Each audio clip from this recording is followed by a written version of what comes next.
Wherever you go, whatever you do, throw a little at it. Omax, Vest and Briefs. மதுரையில் முன்னாள் அமைச்சர் செல்லூர் ராஜு செய்தியாளர்களை சந்தித்து வருகிறார். அந்த காட்சிகளை பார்க்கலாம்.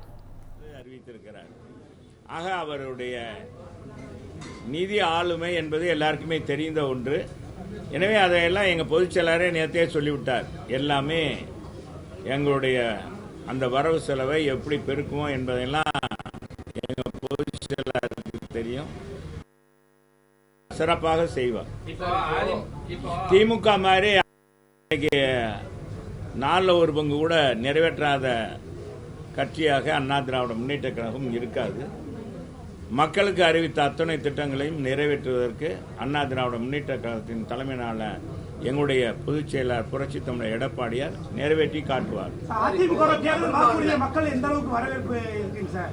சிறப்பாக இருக்கிறது. ஏற்கனவே 3 முறை 5 அறிவிப்பாக அறிவித்தார். அதை நாங்கள் எல்லா இடங்களுக்கும் சென்று மக்களை சந்தித்து கொடுத்தோம்.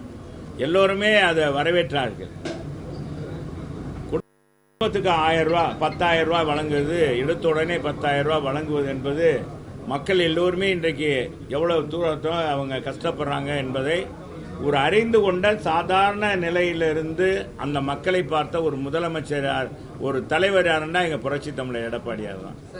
10,000 ரூபாய் வழங்கி பெண்களுக்கு குலவிளக்கு திட்டத்தின் அடிப்படை 2,000 ரூபாய் மாதம் மாதம் அனைத்து குடும்ப பெண்களுக்கும் வழங்கப்படும் சொல்லிட்டார். அதையும் ஒவ்வொரு குடும்ப அட்டைதாரர்களுக்கும் ஃப்ரிட்ஜ் வழங்கவும் சொல்லியிருக்கிறார். இன்னைக்கு கதாநாயகனாக திகழ்வதே அண்ணா திராவிட முன்னேற்ற கழகத்துடைய தேர்தல் அறிக்கை. அதை தொகுத்து வழங்கிய எங்க புரட்சி தமிழர் எடப்பாடியா தான் இன்றைக்கு டாப். மற்றதெல்லாம்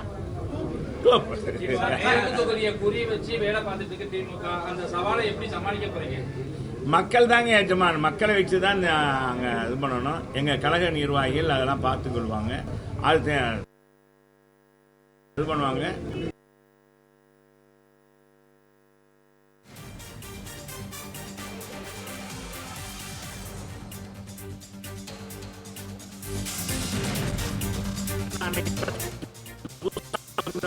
ரோடு இந்த புது பொண்ணு மாதிரி அப்படி இது பண்ணி செய்யறது அப்புறமேல் போனதானே தெரியும். அதனால மக்கள் இன்னும் இதுல நாங்க நிரந்தரமாக அந்த மக்களோடு மக்களாக இருக்கிறேன். எனவே மக்களுக்கான திட்டங்களை நான் நிச்சயமாக குரல் கொடுத்து எங்களுடைய அண்ணா திராவிட முன்னேற்ற கழகம் வரப்போகிறது.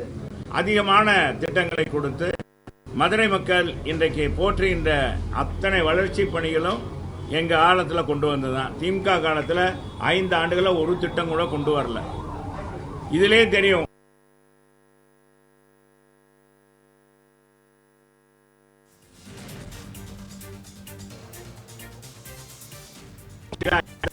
நிறைவேற்ற முடியல.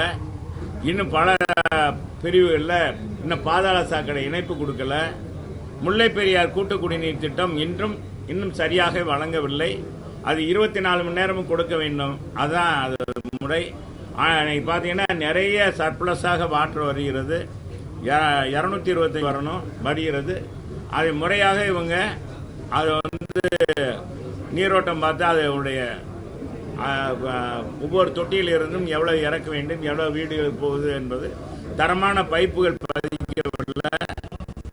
ரோடுகள்லாம் பார்த்தீங்கன்னா எங்களுடைய பகுதி செயலாளர் 72 நான் ஏற்கனவே ஊடகத்தில் கூட சொன்னேன். சிமெண்ட் ரோடு போட்டாங்க. சிமெண்ட் ரோடு போட்டு 10 மாசங்கள் கூட, அதான் 10 மாசம் கூட 10 மாசம் தான் ஆகுது. 10 மாசத்துல அந்த சிமெண்ட் எல்லாம் போயிருச்சு.